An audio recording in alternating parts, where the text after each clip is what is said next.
गांव के एक कोने में एक पुरानी सी झोपड़ी थी, जिसकी छत टीन की चादरों से बनी थी और दीवारें मिट्टी की।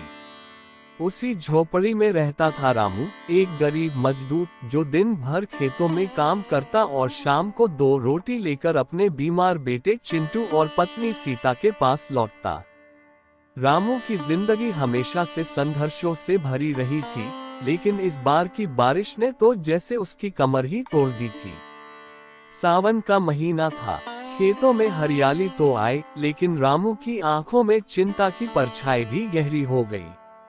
खेत मालिक ने उसे कह दिया था कि जब तक बारिश बंद नहीं होगी, तब तक खेतों में कोई काम नहीं मिलेगा।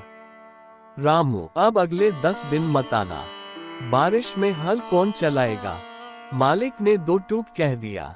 रामू हाथ जोड़कर बोला, साहब, 2 दिन से रोटी नहीं खाई घर में किसी ने, बस कुछ दिन का काम दे दो। मालिक ने मुंह फेर लिया, सब्र कर, भगवान देगा। रामू ने झोपड़ी में कदम रखा तो देखा, छत से टपकती पानी की बूंदें अंदर रखे हर बर्तन में गिर रही थी। सीता ने पुराने कपड़ों से दीवारों को ढकने की कोशिश की थी, लेकिन सब बेकार। आज भी कुछ नहीं मिला। सीता ने धीमे से पूछा। रामू ने हाँ में सिर हिलाया। चिंटू को तेज बुखार था, बदन तप रहा था और ऊपर से ये ठंडी बारिश। रामू ने गीले कपड़ों में ही चिंटू को गोद में उठाया और सूखी जगह पर ले जाकर लिटा दिया। दवा भी नहीं है, लकड़ी भी नहीं, आग कैसे जलाऊं? सीता की आंखों में आंसू आ गए। पास की एक झोपड़ी से आवाज आई, रामू भैया, ये कुछ सूखी लकड़ियां ले लो, मैंने बचा कर रखी थी। ये था गफूर, रामू का पड़ोसी और सच्चा दोस्त। गफूर भाई, तुम्हारा ये एहसान मैं जिंदगी भर नहीं भूलूंगा। गफूर मुस्कुराया, गरीब का साथ गरीब ही देता है भैया। अमीरों को तो छतरी और गर्म चाय मिल जाती है, हमें तो एक दूसरे का कंधा ही सहारा है। रात हुई तो बारिश और तेज हो गई। झोपड़ी की छत से पानी टपक टपक कर चिंटू के सिरहाने जा रहा था। रामू और सीता ने उसे घेर कर बैठने की कोशिश की ताकि वह भीग न जाए। पेट में आग थी, लेकिन चूल्हा बुझा पड़ा था।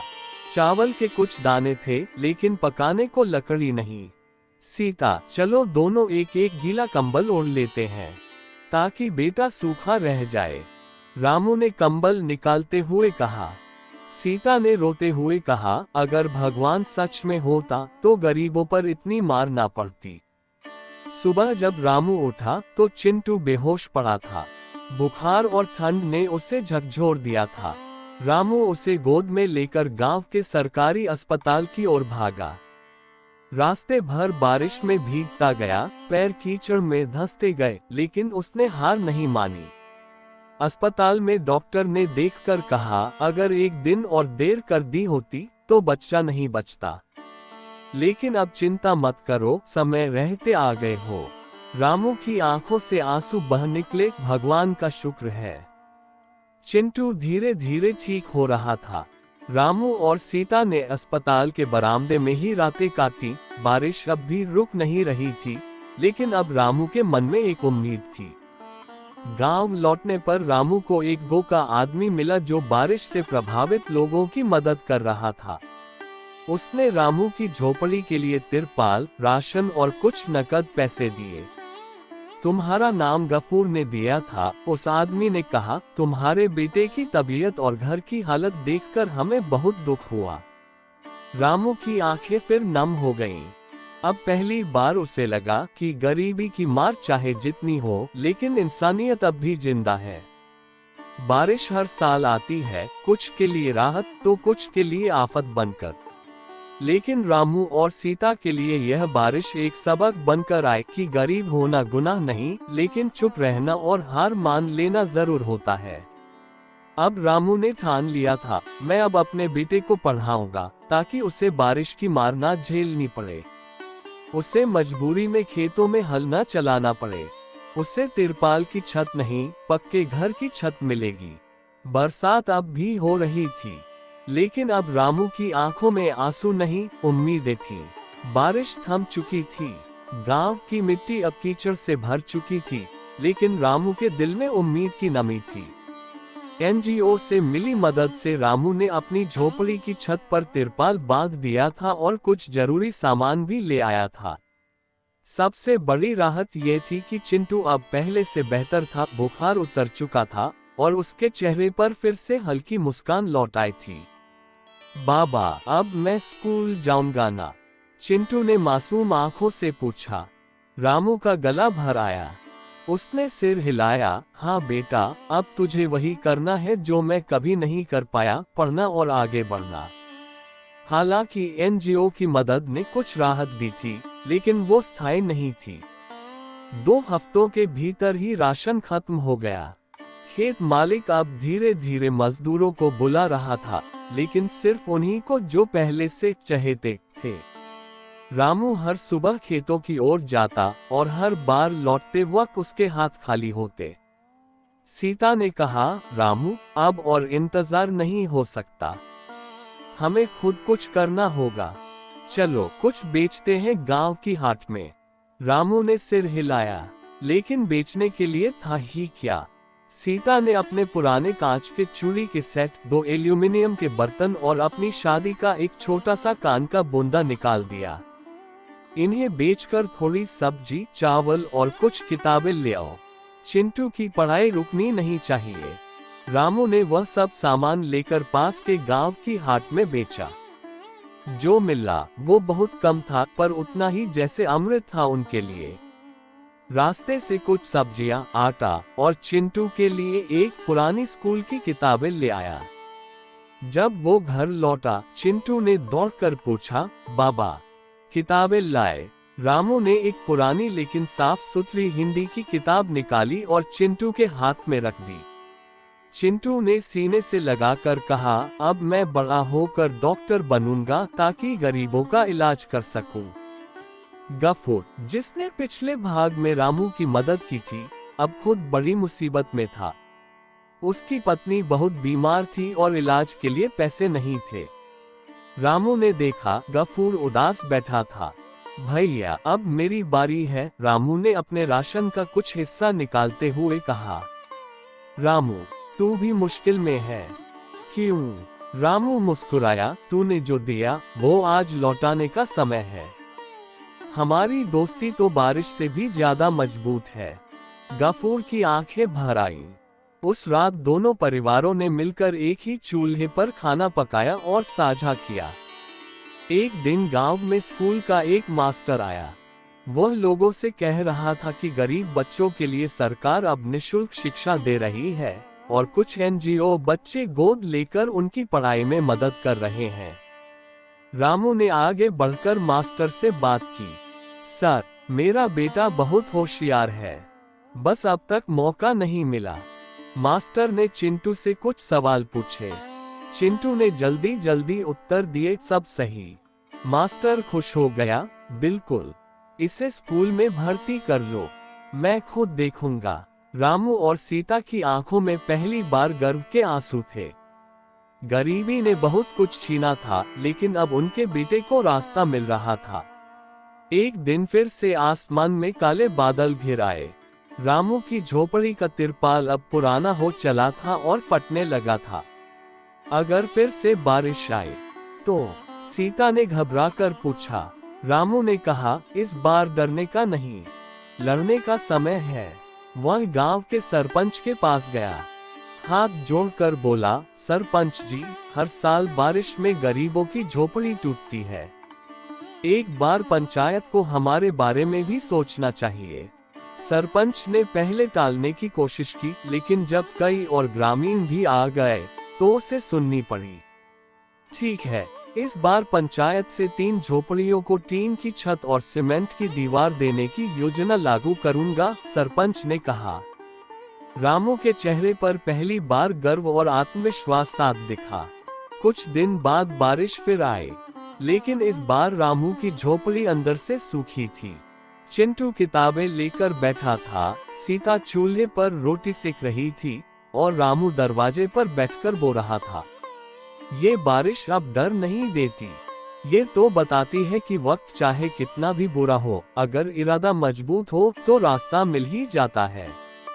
गफूर पास से गुजरा और बोला, रामू अब तू असली हीरो बन गया है हमारे गांव का। रामू हंस पड़ा, वो हंसी गरीबी की नहीं। गांव में सावन फिर लौट आया था। पेड़ों पर हरियाली थी, लेकिन गरीब किसानों के चेहरों पर चिंता की लकीरें और गहरी हो चुकी थीं। रामू, जो अब पहले से थोड़ा मजबूत हो गया था, अपने छोटे से खेत को देखकर सोच में डूबा था।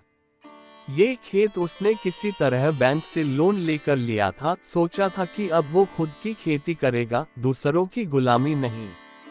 लेकिन इस बार की बारिश ने सारी उम्मीदें फिर से मिट्टी में मिला दी थीं। बादल गरज रहे थे, पानी थमने का नाम नहीं ले रहा था, और खेत में लगी मूंगफली की फसल पूरी तरह गल चुकी थी। हे भगवान, अब क्या करूं? रामू ने आसमान की तरफ देखकर कहा। घर लौटते वक्त रामू की चाल ढीली थी, चेहरे पर थकान और आंखों में हार का डर। सीता ने पूछ ही लिया, फसल का क्या हाल है? रामू ने चुपचाप एक कटोरे में भीगा हुआ मूंगफली का एक सड़ा हुआ दाना डाल दिया। सीता समझ गई। उसने बिना कुछ कहे 2 रोटी बेलनी शुरू की। अब बैंक का कर्ज कैसे चुकाएंगे रामू? उसने धीरे से पूछा। पता नहीं सीता, कभी लगता है कि मेहनत करने से कुछ मिलेगा, लेकिन किस्मत हर बार मुट्ठी से फिसल जाती है। 2 दिन बाद बैंक का एक बाबू आया। उसने एक नोटिस दिया और बोला, अगर 10 दिन में कर्ज नहीं चुकाया तो जमीन नीलाम हो जाएगी। रामू ने हाथ जोड़कर कहा, साहब, बारिश ने सब कुछ बर्बाद कर दिया, थोड़ा समय दीजिए। बाबू बोला, हम सिर्फ कागज देखते हैं, किसानों का दर्द नहीं। रामू के हाथ से पर्ची गिर गई, लेकिन दिल में एक आग जल उठी। अब या तो जमीन बचानी है या जान देनी है। रामू गांव की पंचायत में गया। सरपंच से बोला, अगर पंचायत थोड़ा बीज दे दे और सरकार से मदद की अपील करे तो हम फिर से फसल उगा सकते हैं। सरपंच ने मुंह बनाते हुए कहा, रामू, तुझे हर बार मदद चाहिए क्या? औरों को भी देख, सब तो खुद ही झेल रहे हैं। रामू ने जवाब दिया, अगर पंचायत किसानों का साथ नहीं देगी तो किसका देगी? वहां बैठे कुछ और किसान भी रामू की बात से सहमत हो गए। सच है, अगर अब साथ नहीं दिया तो आने वाले सालों में कोई खेती नहीं करेगा, एक बुजुर्ग किसान ने कहा। आखिर पंचायत को झुकना पड़ा। उन्होंने तहसील में आवेदन भेजा, बाढ़ से पीड़ित किसानों की सहायता के लिए। 1 हफ्ते बाद तहसील से खबर आई कि सरकार की तरफ से राहत राशन, खाद और कुछ बीज आने वाले हैं। रामू की आंखों में पहली बार फिर चमक आई। अगर इस बार समय रहते बीज मिल गए तो खेत फिर मुस्कुराएंगे। लेकिन एक समस्या और थी, ट्रैक्टर किराए पर लेना। फसल की मिट्टी सड़ी हुई थी, जमीन को पलटना जरूरी था। रामू ने अपने पुराने दोस्त बुधिया से मदद मांगी। बुधिया के पास खुद का ट्रैक्टर था, लेकिन हाल ही में उसका खुद का नुकसान हुआ था। फिर भी उसने कहा, रामू, तूने सबके लिए आवाज उठाई, तो अब ये ट्रैक्टर तेरा है 2 दिन के लिए। रामू ने उसे गले लगा लिया। बारिश अब थम चुकी थी। सूरज की किरणों ने खेतों में जीवन फूंकना शुरू कर दिया था। रामू ने खेत को जोता, बीज डाले और सुबह से शाम तक मेहनत की। सीता भी साथ देती रही, कभी बीज छांटती, कभी पानी का इंतजाम करती। गांव के और किसानों ने भी रामू की तरह हिम्मत नहीं हारी। पूरा गांव जैसे एक नई जंग लड़ रहा था, कर्ज, भूख और मौसम के खिलाफ। एक दिन बैंक से एक नया बाबू आया। उसने बताया कि सरकार ने बाढ़ पीड़ित किसानों के कुछ लोन माफ कर दिए हैं। रामू, तुम्हारा आधा कर्ज माफ हुआ है, बाकी तुम धीरे धीरे चुका सकते हो।